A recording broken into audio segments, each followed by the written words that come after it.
What's good, y'all? It's just for Kicks 2 and 2 here, and I'm here with another tech closet. This will be my third tech closet. If you haven't been watching my other tech closets, go check them out. I got one on Zoom Air and I got one on Nike Air. It's cool installments. You learn something. This tech closet, we will be reviewing Nike FitSoles. FitSoles are for fit, cushioning, and support. Nike puts them in their running category. They're trying to push them into their other categories like basketball and soccer and stuff like that. They have already started putting them in the other category, just not actually marking the insole. So today I will be explaining FitSoles to you. If you have any running Nike shoes at home, just look inside, look at the insole. You'll see it says Fitsole. If it doesn't, you probably just have an older Nike shoe. For the most part, you should have a Fitsole in it. Fitsoles, they have 4 different categories. You got 1 through 4, Fitsole 1, 2, 3, 4, and they all have different benefits for the runner. Today I will be going over the benefits for you and what the actual insole is made out of and pretty much why it's better than the last one. There's a whole issue with Fitsoles though. When they're in your shoe, they come at different price points. For example, Fitsole 1 is usually for $90 shoes and less. So you'll catch Fitsole 1s in any kind of $90 running shoe or less. Fitsole 2s usually are $90 shoes or up, all the way up to $115, I believe, if I'm correct. Fitsole 3 is $115 and up depending on the shoe.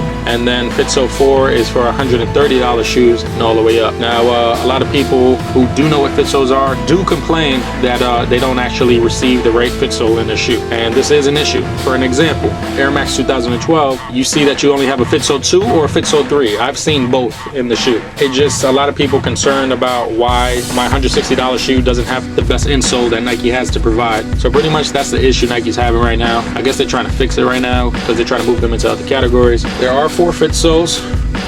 Give you a look. So 1, 2, 3, and 4. So they all look different. But for the most part, they all look different. You have 4 insoles. And they all do different things. And they all are different in their own way. For the most part, I'm going to get right into it real quick. Give you a description. Show you what they look like up close. So, Fitsole 1. This is a Fitsole 1. Fitsole 1 is molded Ava. It is usually, I'm not saying all the time, it is usually in shoes that cost around $90 or less in the running category of Nike. So it is molded Ava. If you don't know what Ava is, I will read off what it is so it explains it a bit better. Ethylene vinyl acetate, aka Ava, is a resilient foam material used in footwear midsoles that provide good shock protection. Midsoles can be made by die-cutting Ava into the correct shape, just like a cookie cutter. So this is exactly what it is. They make all kind of sandals with Ava. To give you an example, you know those Benassi swoosh sandals?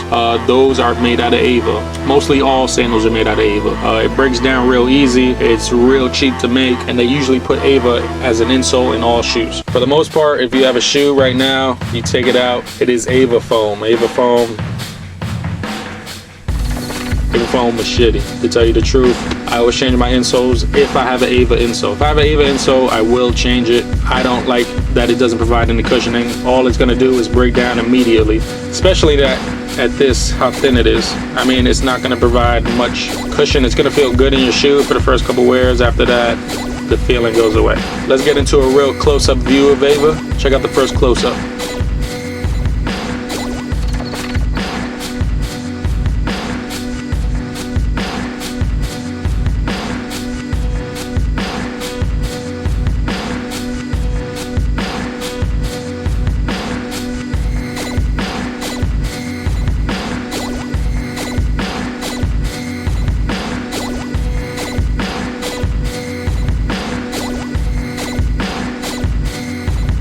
Alright, that's Fitsole 1. Now let's get into Fitsole 2. Fitsole 2 is usually put in running shoes that are $90 to $115. Depending on the shoe, you'll get the Fitsole 2.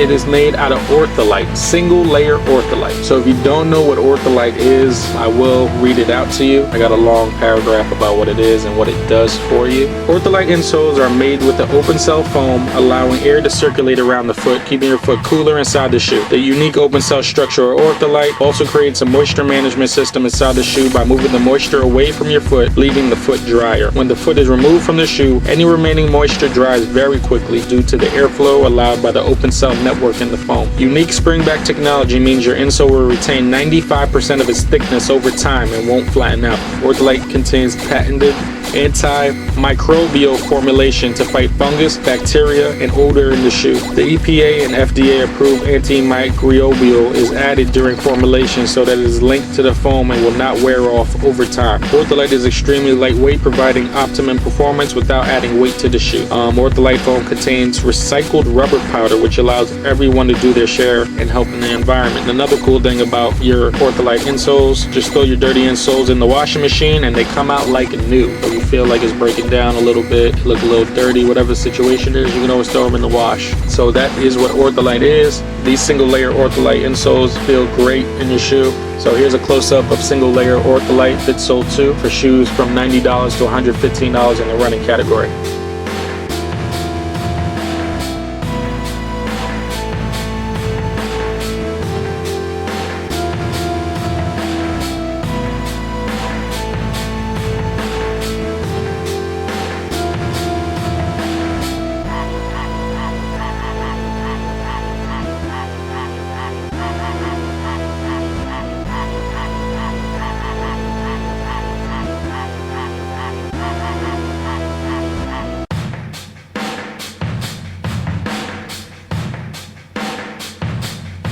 So you've seen the close-up of the Fitsole 2, and now we're gonna get into Fitsole 3.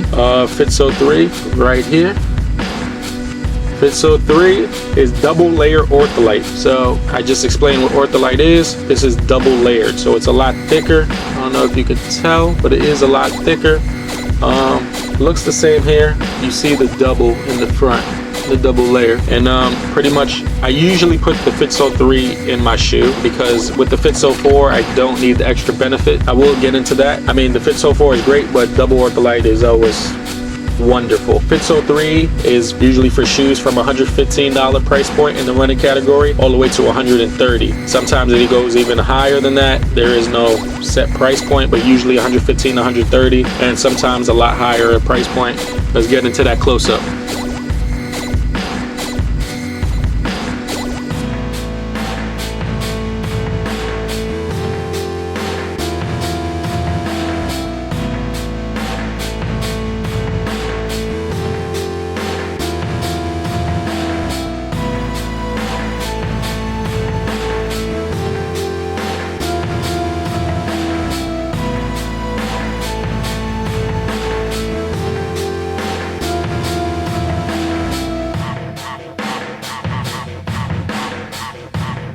Alright, so you just checked out Fitsole 3. Let's get right into Fitsole 4 to finish this tech closet up. Fitsole 4. This is probably the most teched out insole Nike has available. Fitsole 4 is memory foam top. So the top is memory foam. Ava base. As you see, the black is Ava. And you have an arch and you have a heel clip. This insole is brolic. I mean, it doesn't look that thick because it's really not, but it's like, as you see the Ava and you see the memory foam up top, I know it doesn't look any different, but it really does make a difference. This insole, it molds out to your foot. If you don't know what memory foam is, it's a foam that molds out to your foot, obviously. The name explains it all. It's good for comfort level if you have like a weird shaped foot, I mean, or if you just like that comfort of a customized feel. I'll explain what memory foam is right now. Memory foam is polyurethane with additional chemicals increasing in viscosity and density. Excuse me, I don't know if I said that right, but excuse me. Its other name, also known aka, is viscoelastic polyurethane foam or low resilient polyurethane foam. Higher density memory foam softens in reaction to body heat, allowing it to mold to a warm body in a few minutes. A lower density memory foam is pressure sensitive, molds quickly to the shape of a body pressing against it, returning to its original shape once the pressure is removed. The speed with which a foam returns to its original shape after a weight is removed is often part of the marketing message among memory foam. So that's pretty much what memory foam is. And you see you have the Ava base to provide extra comfort. This does feel really great. Me personally, I prefer the double Ortholite, but don't get me wrong, this feels real great. If you're a runner and you need a little bit more support in your arch because you have a high arch or a low arch, whatever it might be, or your heel, you have an issue with your heel, this heel clip does help. It is a TPU heel clip, just fancy plastic, a word for fancy plastic. thermoplastic urethane. It does work well. I must say, I have ran in a couple Fitsole 4s, and you do feel the actual support in your heel and in the arch.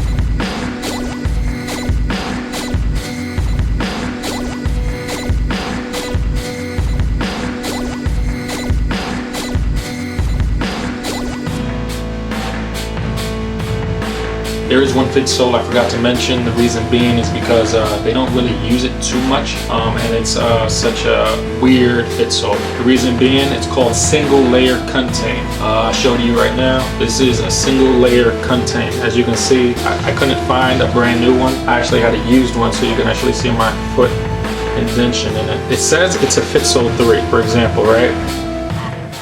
But usually single layer contains are Fitsole 2s, a single layer contain. So just to show you, it's like, the best way to describe it is it's like styrofoam. I mean, you see the pattern in the heel and the forefoot. I'm assuming it's for grip, to keep your insole in place, because this would slip around, this kind of material. I know you hear it. Kind of material would slip around, so that's why they put, I guess, grip pads in the forefoot and the heel, your insole, so it doesn't move around. This Fitsole is actually really firm. It doesn't really provide too much cushioning. I would say it provides more support than cushioning.